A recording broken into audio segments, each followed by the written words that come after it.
So I'm back with another video. It's about time.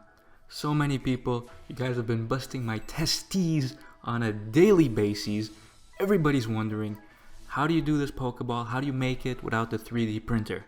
Last episode I promised I'd show you guys, and it's been about 2 weeks, but I'm finally back and I've been very busy with work, but here I am. So let's get right into it. So check it out. We're going to start off by printing this Pokeball with a regular printer. We're going to print it out of paper. I know what you're thinking. Right away you see this. Oh god, it's not going to be a crappy paper version. No, it's not going to be one of those shitty paper Pokeballs. In the end, we're going to get the exact same result. So here we go. This file, these images that you're looking at, I'm going to have a link for them in the description down below. You can go ahead and find them yourselves. And step number 1 is we're going to print these bad boys out. So here it is. We're going to get the print going. So I'm watching this printer go, and it's not as fun as watching the other printer. Watching the 3D printer work and watching this printer work, it's really not the same thing. This one's kind of shitty. Anyways, it's gonna get the job done. So here are the papers. We're gonna have to move to our next station.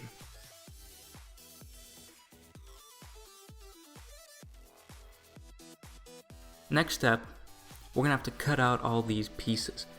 Now, if you notice, there's all these little numbers, and you can do everything perfectly, cut around the numbers, and it's a lot of work. It takes a lot of time. It won't really be necessary for what we're doing, because we're going to be adding some fiberglass materials and some Bondo and all kinds of fun stuff. So basically, I'm just going to cut out these pieces quite quickly and messily, and then I'm just going to scotch tape them together. It's going to look like a mess at first, but don't even worry about it. Look at this thing, there's holes and whatever. What you're going to do after it looks all messy, you're just going to take a bunch of scotch tape. You're going to scotch tape the shit out of this Pokeball. You gotta scotch tape the shit out of it. Make sure there's no holes, so when you put any liquids on it, nothing's gonna fall through, everything's gonna hold nice, everything's gonna be nice and solid. So here I got my Bondo, I got my sandpaper. I'm not gonna make a mess inside over here in the office. Gotta keep everything clean. I'm gonna go outside and do this. It's kind of raining a bit, I'm not gonna bring my camera out there, but basically this part is super simple, super easy, super quick. You take some of that. Take some of those liquids. You're going to start off with the fiberglass. You're just going to put it on top of the paper. Just a small coat just to get everything holding together. After it dries off, you're going to go up with the Bondo. The Bondo is very easy to sand. So another thin layer of Bondo, you just apply it on top. And then what you're going to do is you're just going to sand it. Take out the sandpaper. Just make sure everything is nice and smooth. It's the simplest, easiest thing in the world. Very quick, very easy, but very messy. Make sure you go outside. Don't do this inside your house. It's going to make a mess. So now that we have the shell of the Pokeball, I gave it a quick spray. Over here you can see I have my 2 new pieces. Over here is the original Pokeball. So I got the original from a few weeks ago. These are the 2 new pieces. Basically you can hardly tell them apart. Once you put the Bondo and spray paint it, it looks shiny, it's glossy, it's solid. It's not this paper junk that everybody on YouTube is doing. You don't want that. That's good for the garbage. You want a nice Pokeball. This is a nice Pokeball.